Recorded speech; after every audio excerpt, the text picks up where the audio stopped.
Kalagitnaan ng hapon sa Kalye Mabini. Abala ang lahat. Puno ang mga jeep, nagmamadali ang mga tao. Pero sa loob ng pinakamalaking bangko sa kalye na iyon, biglang huminto ang oras. 3 lalaking nakamaskara, armado ng matataas na kalibre ng baril, ang biglang pumasok. Dapa, walang gagalaw, sigaw ng leader nila. Sa isang iglap, katahimikan ang bumalot sa buong gusali. Ang pagnanakaw ay parang eksena sa pelikula. Mabilis, organisado at walang palya. Bawat isa sa kanila, may kanya-kanyang papel. Ang isa nagbabantay sa pinto. Ang isa tinitipon ang mga cellphone ng lahat.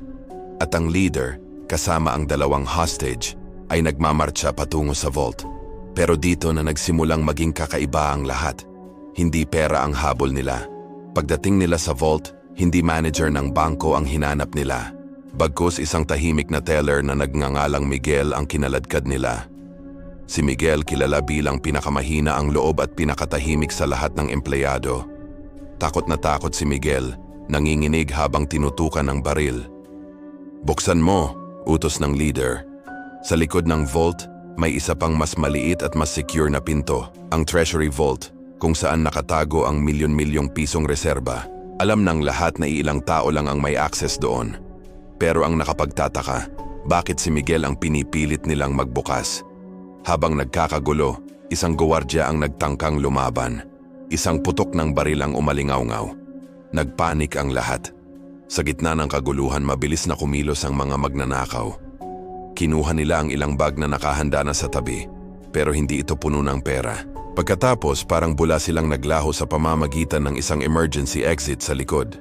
Nang dumating ang mga pulis, isang nakakagulat na eksena ang kanilang nadatnan. Walang dugong dumanak. Ang putok pala ay warning shot lang na tumama sa kisame.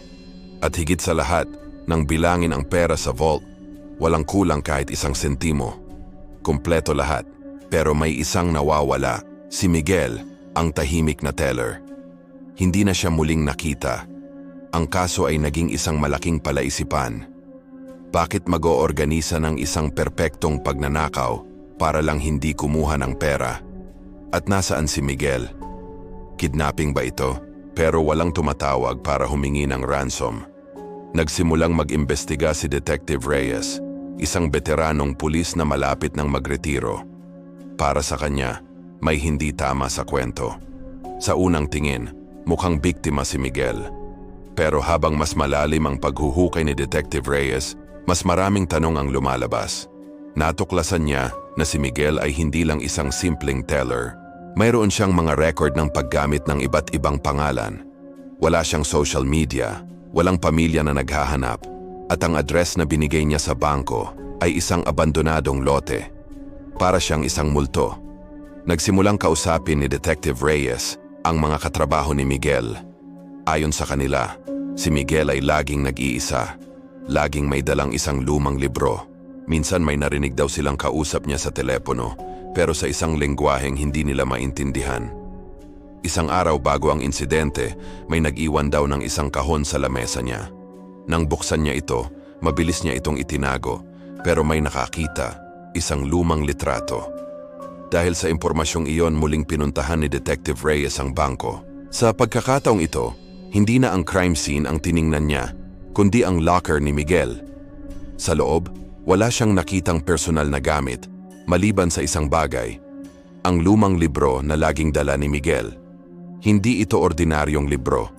Sa mga pahina nito, may mga numero at letra na nakakode.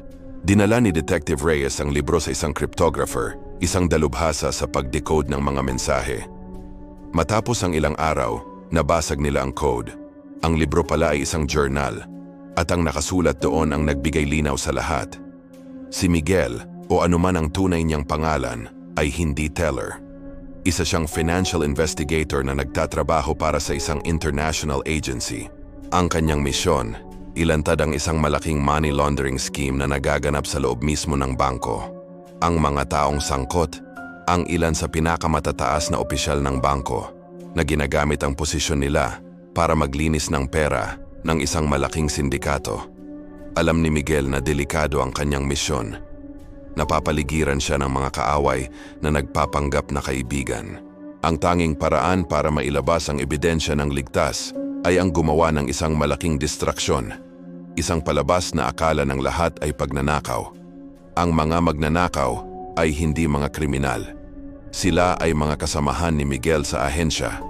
Ang kanilang layunin ay hindi ang magnakaw ng pera, kundi ang magnakaw ng tao, si Miguel, kasama ang lahat ng ebidensyang nakalap niya. Ang mga bag na dala nila palabas, hindi iyon pera. Iyon ay mga hard drive, dokumento, at ledgers na magpapatunay sa krimen ng mga opisyal ng bangko. Ang buong pagnanakaw ay isang grandiosong extraction plan, isang palabas para iligtas ang kanilang asset at ang katotohanan. Si Miguel ay hindi biktima. Siya ang utak sa likod ng lahat. Kinailangan niyang magpanggap na takot at mahina para walang maghinala. Kinailangan niyang mawala para mabuhay at para mailantad ang mga tunay na kriminal. Nang malaman ni Detective Reyes ang lahat, napangiti na lang siya.